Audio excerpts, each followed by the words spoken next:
Bien, acá listo ya para continuar decodificando la Torah hoy con Vayeshev, nuestra parashá de la semana. Nos hemos quedado con que en la venta de Yosef como esclavo para Egipto, nos hemos quedado con que la Shejinah, la presencia divina, se unió en la venta.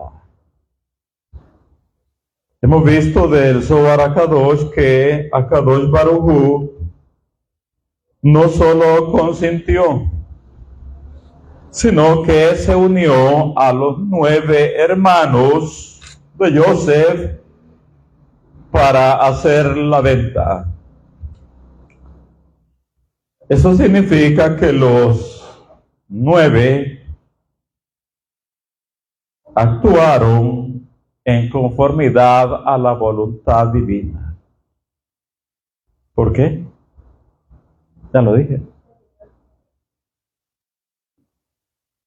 Si HaKadosh Baruj Hu no solo consintió, sino que se unió a los 9 en el acto de vender como esclavo a Yosef, significa que los hermanos actuaron en conformidad a la voluntad divina.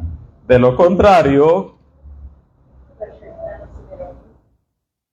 así que de esto y más, Blanca Estela, Roselia Gómez, de esto y más estaremos descifrando nuestra Torah en este día. Así que, Talmidai y Javerai, Shabbat Shalom.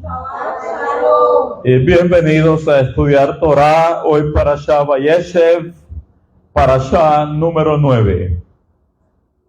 Comencemos. Oiga, que ni se nos vaya a ocurrir pensar en los 9 hermanos como personas negativas. Que ni se nos vaya a ocurrir pensar en los hermanos de Yosef como Reshaim o como malvados por lo que hicieron, porque estaríamos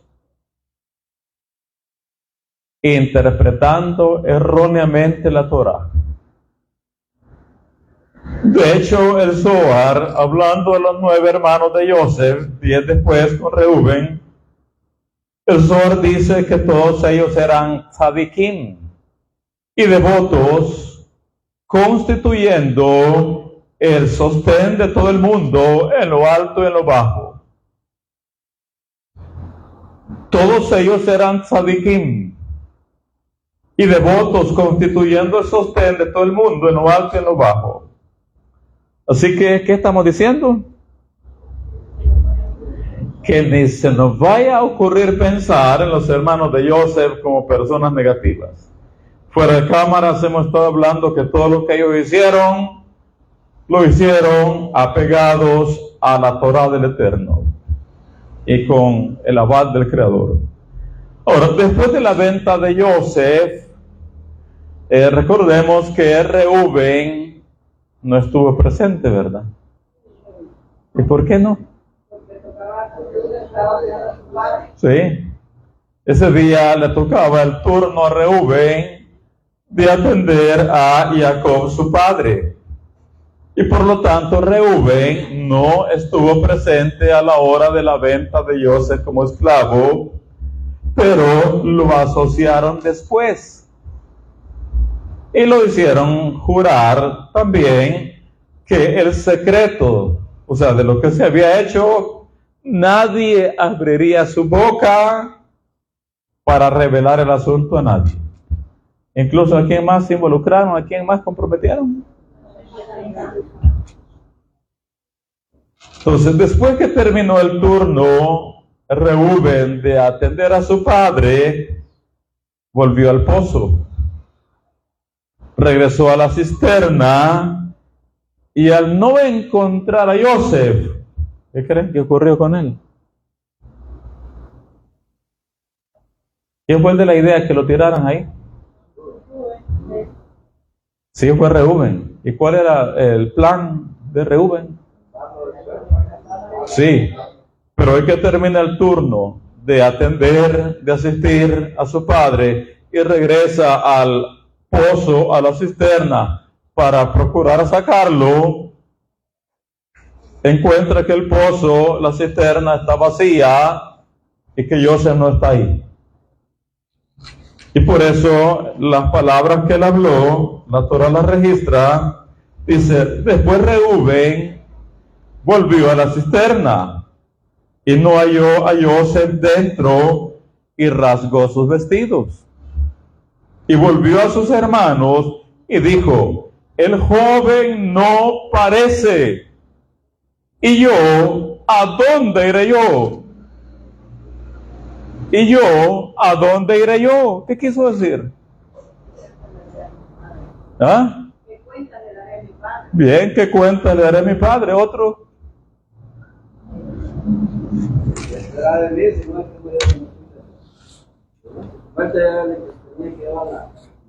Sí, él es el primogénito, el responsable. Ahora, ¿cómo sabemos de la cábala? Los 10 hermanos de Joseph, tiempo más adelante, siglos más adelante, reencarnaron para reparar el pecado que cometieron contra el primogénito de Rachel. ¿Qué pasó con ellos? Dije, Gilma. Sí.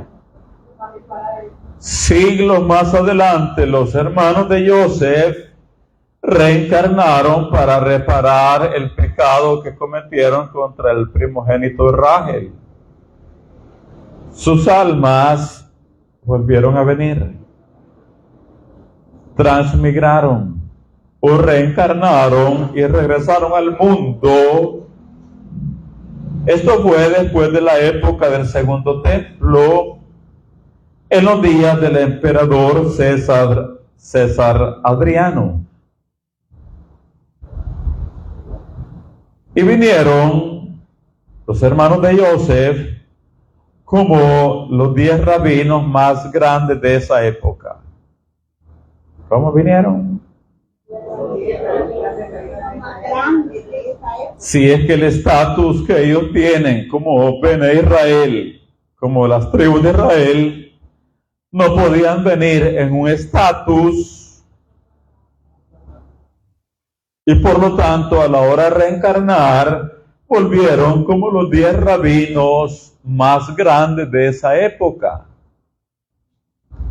los cuales, como sabemos, fueron sentenciados a muerte por el emperador César Adriano, convirtiéndose los 10 en los 10 muertos por el imperio.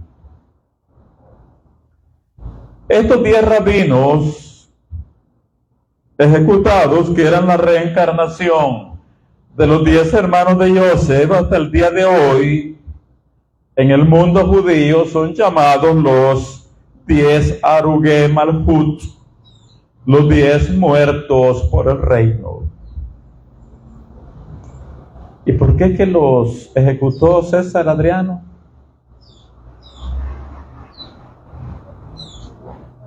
Porque un día comenzó a leer la Torá el emperador y encontró en una parashá del Sefer Shemot que dice: el que secuestra a una persona y la vende debe morir, morirá. Y llamó a los 10 rabinos más grandes y les dijo: ¿qué dice vuestra Torá acerca de la persona que secuestra y vende a alguien como esclavo? Los rabinos le dijeron: nuestra Torá dice que debe morir. Y entonces, ¿por qué no se cumplió eso con Joseph? Les preguntó el emperador a los 10. Así que ustedes 10 van a tomar el lugar de Joseph, de los hermanos de Joseph. Y ya hemos visto eso hasta la saciedad, que los 10 preocupados, inquietos, sorprendidos, en una de esas, uno de los 10 tomó la decisión de hacer una conexión profunda con los mundos superiores. Y en los mundos superiores, a ese que tomó el liderazgo de los 10 rabinos, los mundos superiores le dijeron: ustedes son la reencarnación de los 10 hermanos de Yosef. Acepten el decreto. Vino a los 9 y les hizo ver lo que había recibido del cielo. Y gustosamente aceptaron el decreto. Hasta el día de hoy son llamados los 10 Aruge Malhut, los 10 muertos por el reino. El lugar de la Shehinah lo tomó Rabbi Akiva.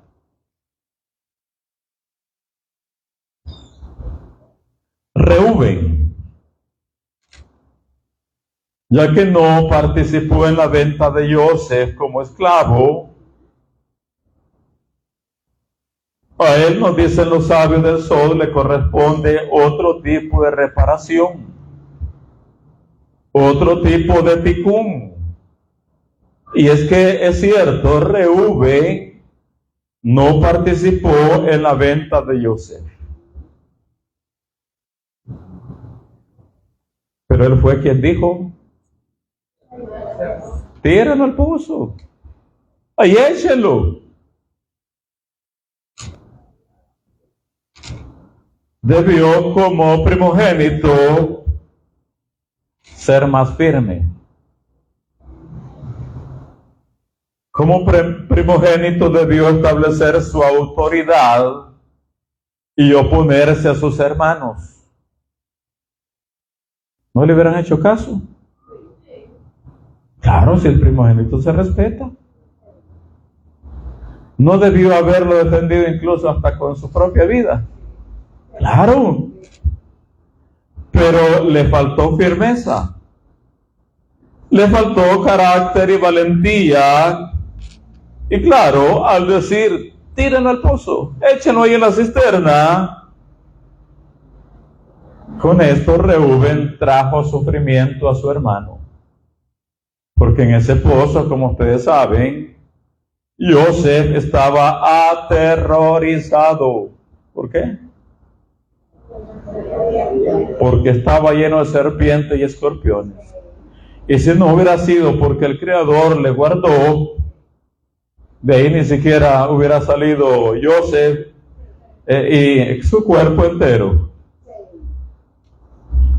Así que hoy que Reuben regresa al pozo,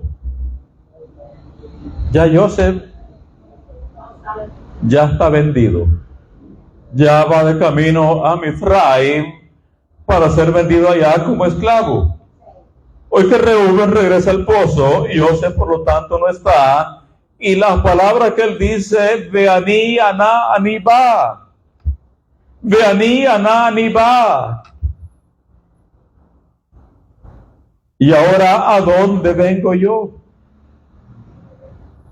Los sabios de la Cábala nos dicen que Reuben básicamente está diciendo: ¿en quién yo vendré a reparar este pecado?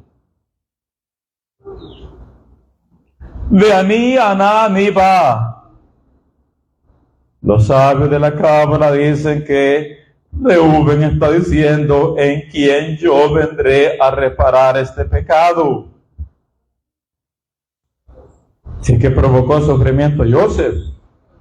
Además de que dije de Reuben. Y por lo tanto, sí. Ahora, no entraré en los detalles, haré un resumen general. De acuerdo a los cabalistas, Reuben reencarnó posteriormente como una eminencia de Torah. Reuben, siglos más adelante, reencarnó y volvió al mundo como un gran rabino, con una mente brillante en asuntos de Torah. Y volvemos, no podía regresar. ¿Por qué?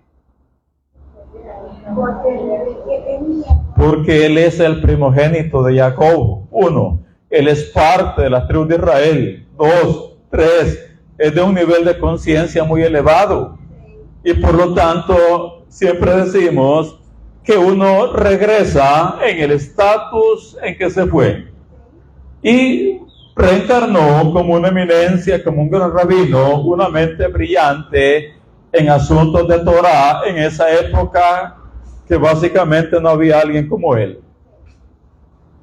Ahora, los sufrimientos que le causaron tanto él como sus hermanos a Jacob fueron de 22 años. ¿Sí? 22 años estuvo enlutado Jacob creyendo a José muerto. Por lo tanto, Reubén tuvo que sufrir también 22 años. Este rabino, que de todas maneras, aunque lo mencione, no vamos a identificarlo. Reubén en su momento, ya como la reencarnación de esta gran eminencia de Torah, por alguna razón sufrió la excomulgación de la comunidad judía. Y fue una excomulgación por 22 años. ¿Y por qué por 22 años?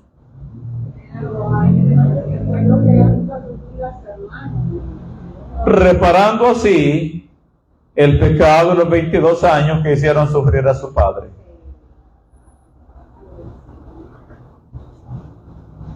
Bueno, Joseph entonces, vendido en Egipto como esclavo, y es comprado por Potifar, el jefe de los matarifes, el jefe de los matarifes encargado o bajo el mando de Paró.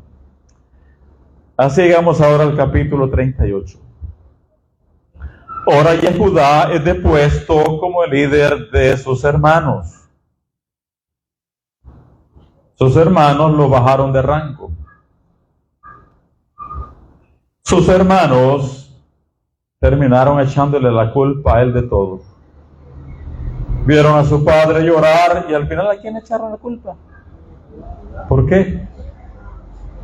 ¿Y por qué a Yehudá? Porque Yehudá es el rey entre ellos. Y la voz de Yehudá se respeta. Además, Yehudá fue el de la idea de vender a José. Ahora que los demás miran a su padre retorcerse, dolerse, sufrir, llorar, gritar, les remuerde la conciencia y ven que el culpable de esto es Yehudá. Siempre así es la naturaleza humana, ¿verdad? Y lo bajaron de rango, lo degradaron, lo depusieron como líder del grupo, y por lo tanto Yehudá se apartó de ellos cambiando de domicilio.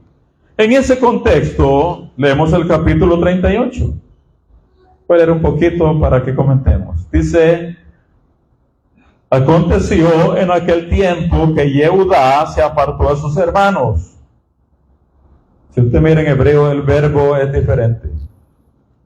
Y se fue a un varón adulamita que se llamaba Gira. ¿Por qué digo Gira? Si está con H acá. Porque en hebreo está escrito con Het, y la Het es una J española. Y se fue a un varón adulamita que se llamaba Gira, y vio allí Yehudá, la hija de un hombre cananeo, el cual se llamaba Shua, y la tomó y se llegó a ella. Y ella concibió y dio a luz a un hijo, y llamó su nombre Concibió otra vez y dio a luz un hijo, y llamó su nombre Onán. Y volvió a concebir y dio a luz un hijo, y llamó su nombre Shelah. Y estaba en Kesib cuando lo dio a luz. Después Yehudá tomó mujer para su primogénito la cual se llamaba Tamar. Y el primogénito de Yehudá, fue malo ante los ojos del Eterno, y le quitó el Eterno la vida. Entonces Yehudá dijo a Onán: llégate a la mujer de tu hermano y despósate con ella, y levanta descendencia a tu hermano.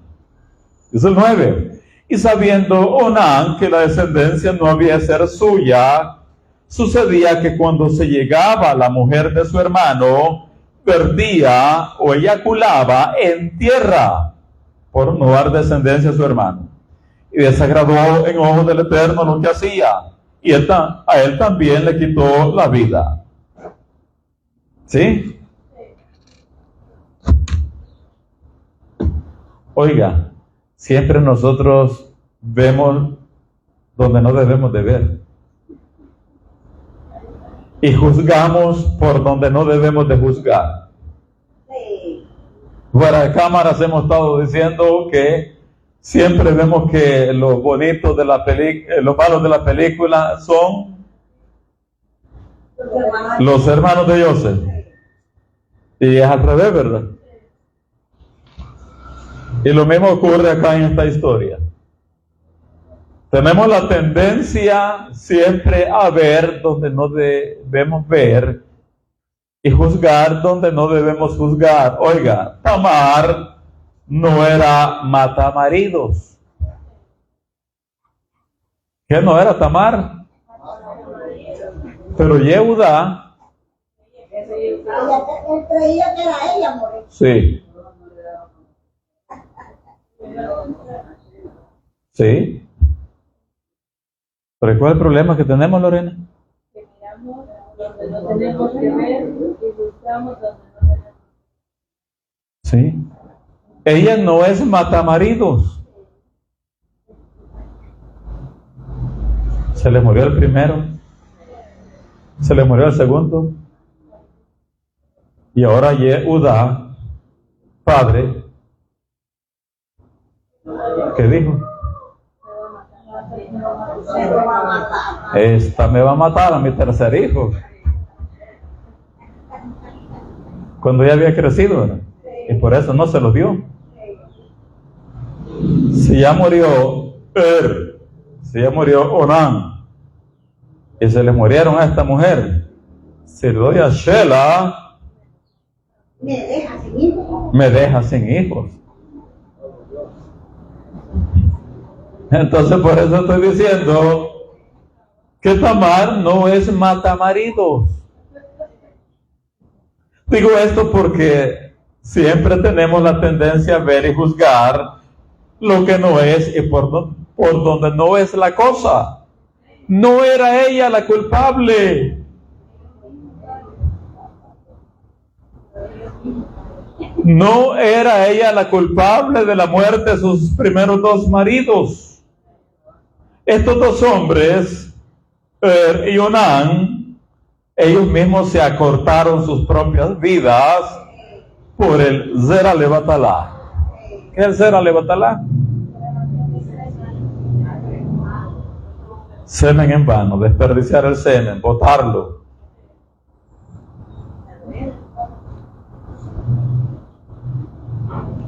Me detengo brevemente con el Zera Levatalá, tan común en nuestros tiempos, ¿verdad? Derramarlo, desperdiciarlo, botarlo en condones, en la masturbación, etc. La Zera Levatalá es un pecado gravísimo, el cual aleja la Shehinah de la persona y del mundo entero.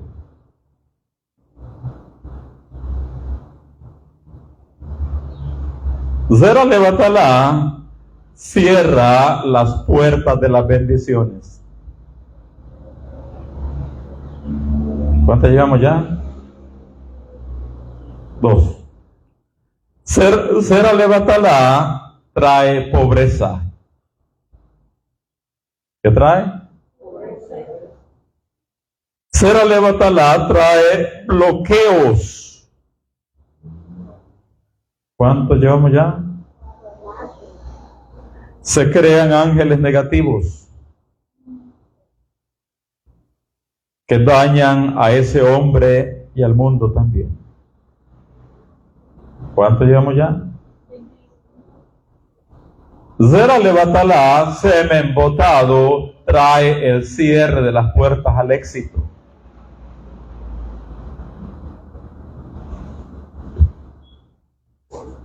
A esa persona no le va a ir bien. Así se esfuerce, así se esmere. Zera levatalá, semen en vano, trae el cierre de las puertas al éxito. ¿Cuántas llevamos? 6. Y más.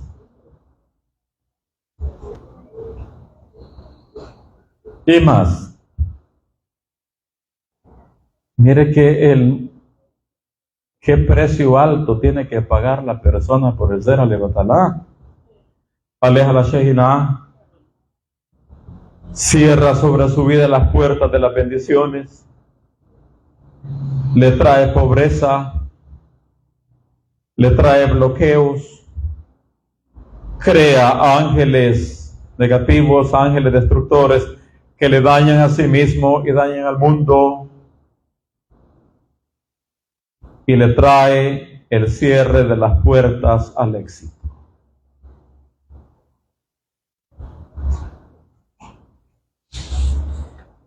Además, ya sabemos que del semen en vano se fortalecen, se nutren, se alimentan la Sitra Achra. ¿Qué es la Sitra Achra? El lado impuro, el lado negativo. Del semen en vano se fortalece, se nutre, se alimenta la Sitra Achra.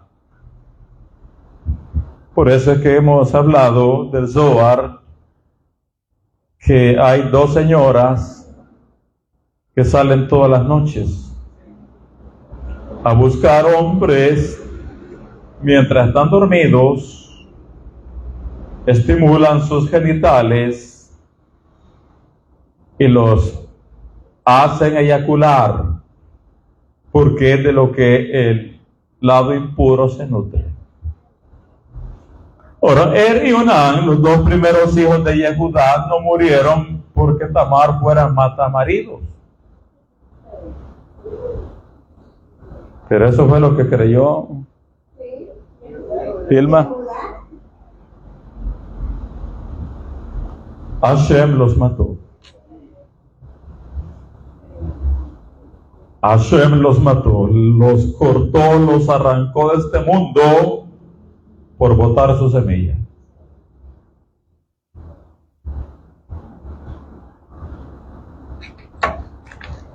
Dice el 9 en adelante. Y sabiendo Onán que la descendencia no había de ser suya, sucedía que cuando se llegaba la mujer de su hermano, vertía en tierra, ¿qué es eso? Eyaculaba en tierra, botaba su semen por no dar descendencia a su hermano.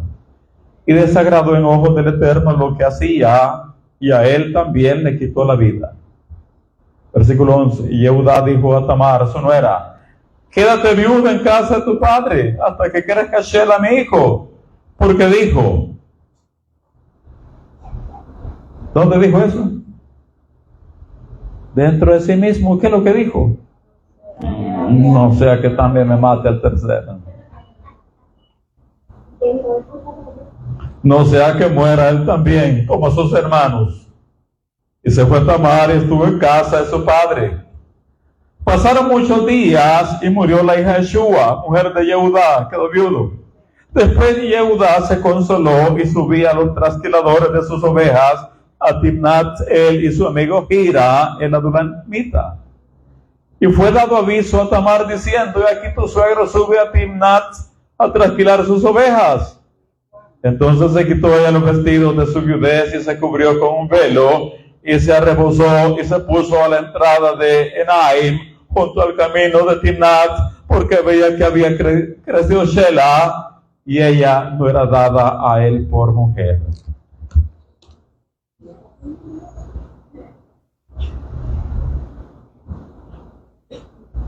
Bueno, vemos en Yehudá lo duro que es el karma. ¿Qué es el karma, Lorena?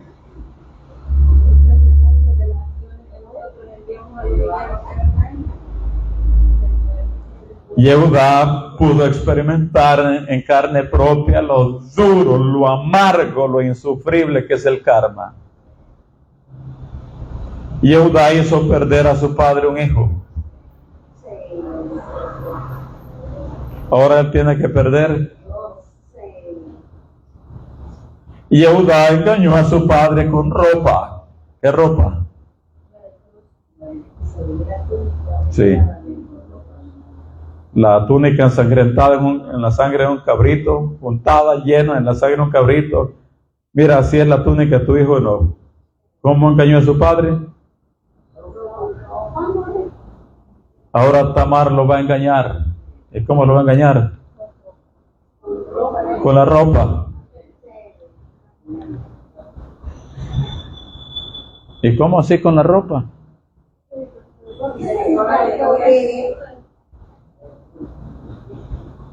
Así que Yehudá va a experimentar en carne propia lo amargo, lo insufrible que es el karma. Ahora, antes de continuar, recordemos quién es Tamar. Porque si ya dijimos que ella no es la matamaridos, y los sabios nos dicen que ella es una tzadeket, y lo que vamos a ver después, cómo se enganchó a su suegro, terminó acostándose con su suegro, embarazándose de su suegro y estando feliz de estar embarazada después. ¿Quién es Tamar?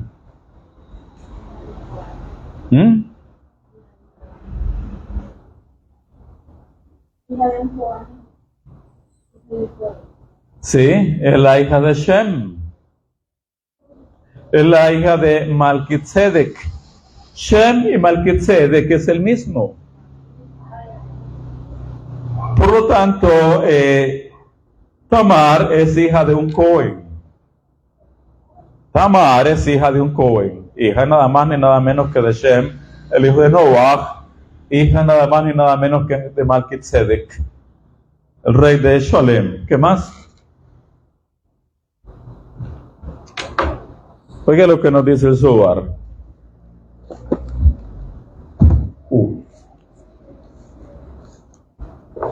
El Zohar dice: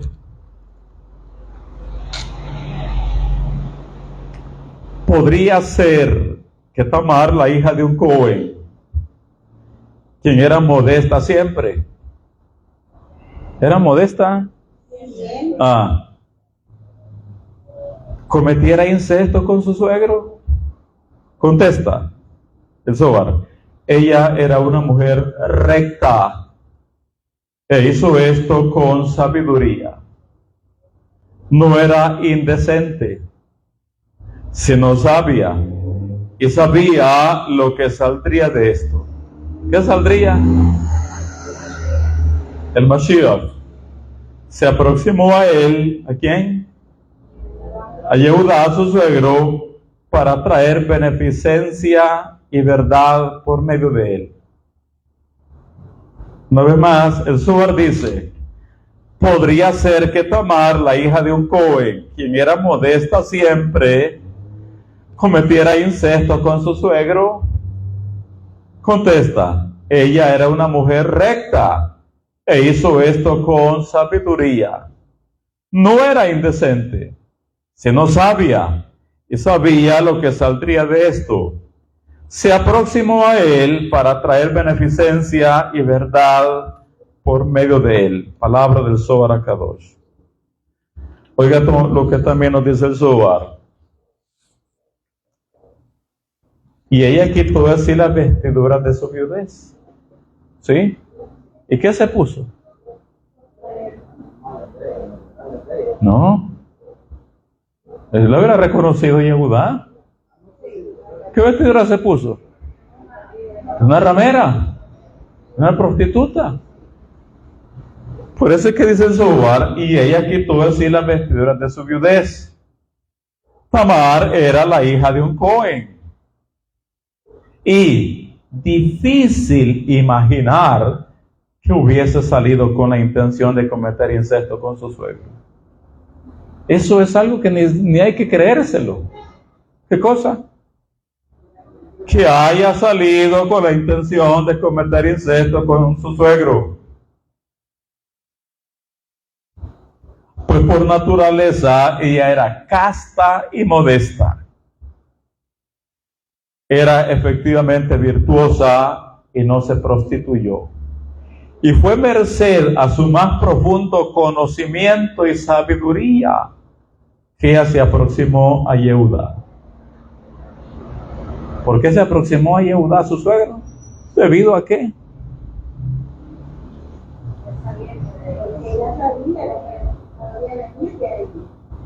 Y porque ¿dónde voy?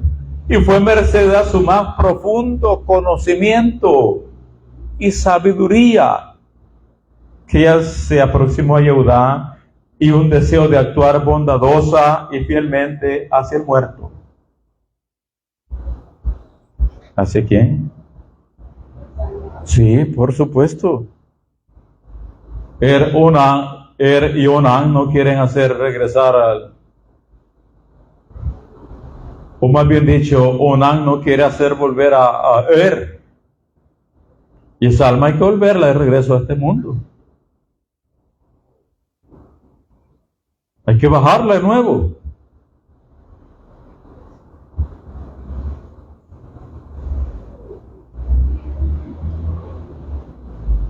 Y oiga, y porque su acto estuvo basado en un conocimiento más profundo, el Eterno le ayudó. Y ella concibió inmediatamente.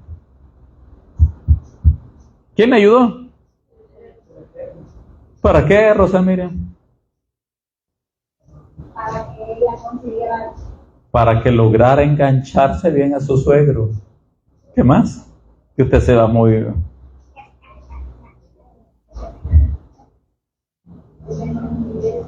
El Eterno le ayudó.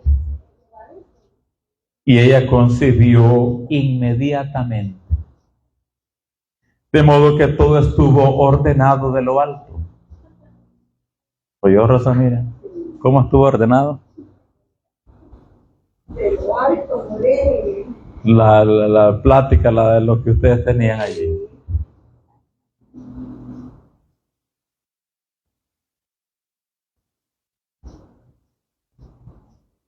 Sí. De modo que todo estuvo ordenado en lo alto.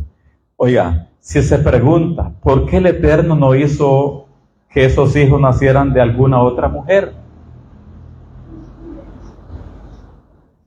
La respuesta es que Tamar era necesaria para este propósito y no otra mujer. El Zohar HaKadosh. Si se pregunta por qué el Eterno no hizo que esos hijos nacieran de alguna otra mujer, la respuesta es que Tamar era necesaria para este propósito y no otra mujer. Y oiga esto, habían dos mujeres de las cuales la simiente de Yehudá hubo de construirse, de las cuales hubieran de descender el rey David, el rey Shlomo y el Mashiach. ¿Quiénes son esas dos mujeres? Tamar y Ruth. Estas dos mujeres, ¿quiénes llegan? Sí, Tamar y Ruth, estas dos mujeres tenían mucho en común. ¿Qué es lo que tienen en común? Ambas perdieron sus primeros maridos, enviudaron, y ambas dieron pasos similares para reemplazarlos.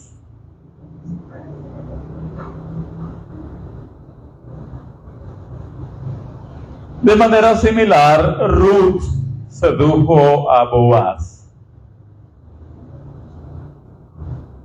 Ahora, ¿qué está diciendo? Oiga, está dicho, y ella, cuando fue a acostarse a los pies de Boaz, y ella alzó la cubierta de sus pies y se acostó allí. Y luego le dio a Obed. No preguntemos por qué Obed no nació de otra mujer, de otra que no fuera Ruth. De estas dos mujeres entonces, corrijo, pues seguramente Ruth fue necesaria para el propósito de excluir de todo a otra mujer. De estas dos mujeres entonces, ¿quiénes son? Tamar y Ruth. Se construyó y completó la simiente de Jacob, y ambas actuaron piadosamente y tuvieron la finalidad de hacer bondad hacia el muerto. Mira la conciencia de esta gente. ¿La conciencia de quién?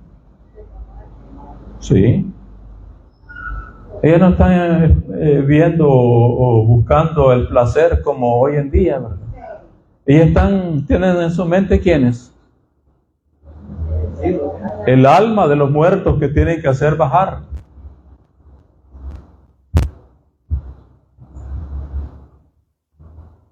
Por medio del levirato.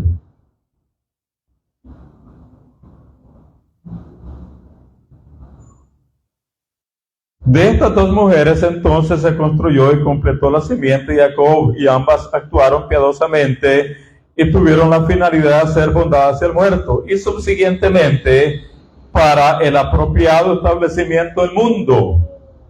Y esto pone, oiga, de manifiesto nuestra exposición del versículo del Zohar.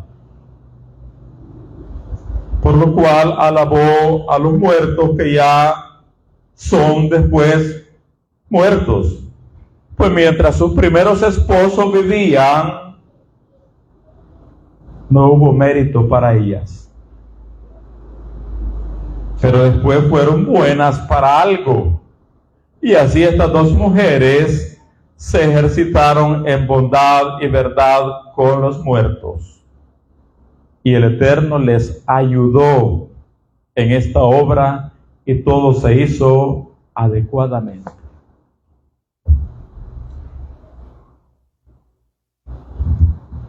Así que la pregunta, ¿y ahí estuvo el Creador involucrado?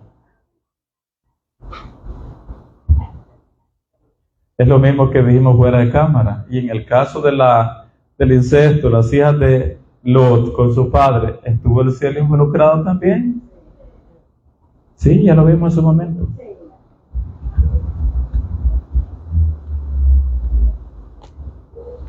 Ahora, un shiur que vemos en Tamar y que hay que aprenderlo bien. Oiga, los milagros no vienen sin nosotros hacer nada.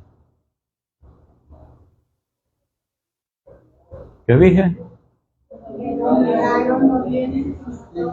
Eso hay que verlo hoy en Ruth y aprendamos. ¿Qué cosa, Villegas? Si los milagros no vienen si nosotros no hacemos nada. El Eterno va a dar el segundo paso cuando nosotros demos el primero. ¿Qué dije, Gilma? Diga. El Eterno va a dar el segundo paso. Sí. El Eterno va a dar el segundo paso cuando nosotros demos el primero. El Eterno ayudó, apoyó a Tamar cuando ella accionó.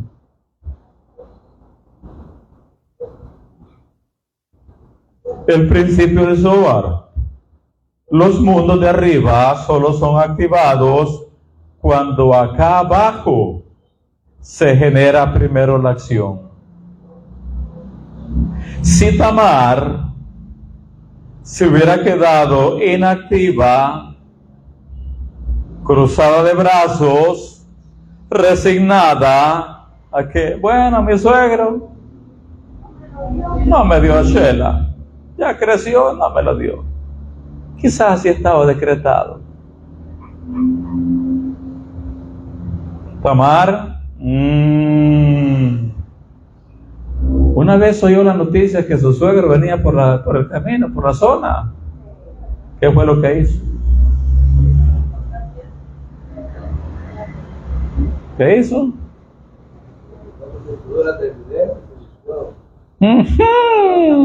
Dijo. Y lo que hizo, lo hizo con sabiduría profunda, con conocimiento profundo de lo que saldría de ahí.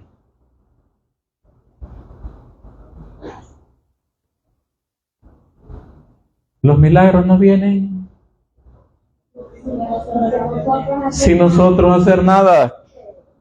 Una vez oyó que su suegro venía por el camino, casi vamos cerrando, dice el 14, entonces se quitó ella los vestidos de su viudez. ¿Qué se quitó? Y se cubrió con un velo, y se arrebozó, y se puso a la entrada de Enaim, junto al camino de Timnat, porque veía que había crecido Sheila, y ella no era dada a él por mujer. Y la vio Yehudá, y la tuvo por ramera, porque ella había cubierto su rostro. Y se apartó el camino hacia ella, y le dijo, Amasita, le dijo, déjame llegar. No, déjame llegar. Déjame ahora llegarme a ti. Y dice, pues no sabía que era su nuera. Si hubiera sabido, por supuesto que no. Pues Yehudá es un sadik.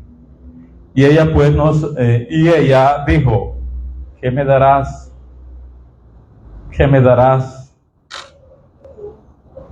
por llegarte a mí? ¿Sí? Pues no sabía que era su nuera. 17. Y él respondió, yo te enviaré del ganado un cabrito a las cabras. Sí, pero ¿y qué tal si no lo envía? ¿Verdad? ¿Y qué tal se lo ves enganchada? Y yo, como puedo tener la certeza, la seguridad que sí, ¿qué me darás por llegarte a mí? Él respondió, yo te enviaré del ganado un cabrito a las cabras. Y ella dijo, dame una prenda, dame una garantía hasta que lo envíes. Entonces Yehudá dijo, ¿qué prenda te daré? Y él respondió, tu sello, tu cordón y tu báculo que tienes en tu mano. Y él se lo dio, y se llegó a ella, y ella concibió de él. Cuando ella vio que estaba embarazada, Rosalena, andaba feliz, irreconocible, feliz, danzaba, contenta. Sí, porque ella sabía lo que saldría de ahí. ¿Y qué era lo que saldría? Sí, la dinastía del Mashiach.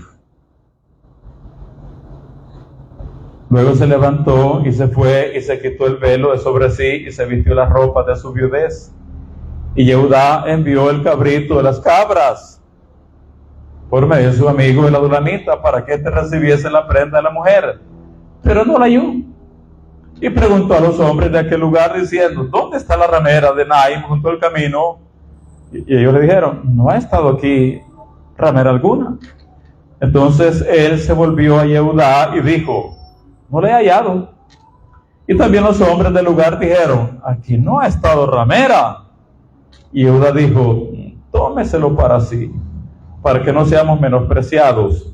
Y aquí yo envié a este cabrito y tú no la hallaste.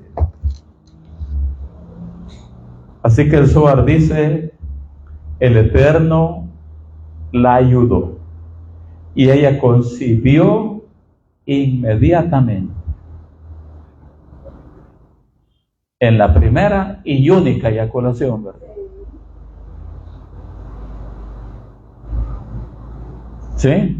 El Eterno la ayudó y ella concibió inmediatamente. Y dice, y el Eterno la ayudó en esta obra y todo se hizo adecuadamente.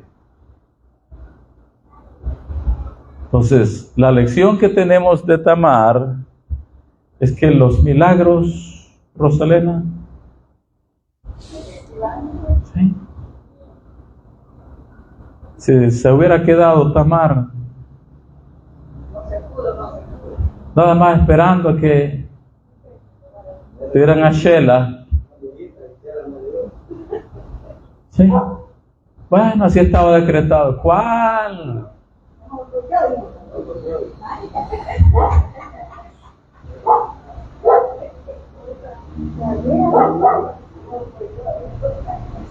Y mire qué milagro el que logró Tamar. Entrar en la madre de los reyes de Yehuda, en la dinastía de los reyes de Yehuda, en la madre del Mashiach.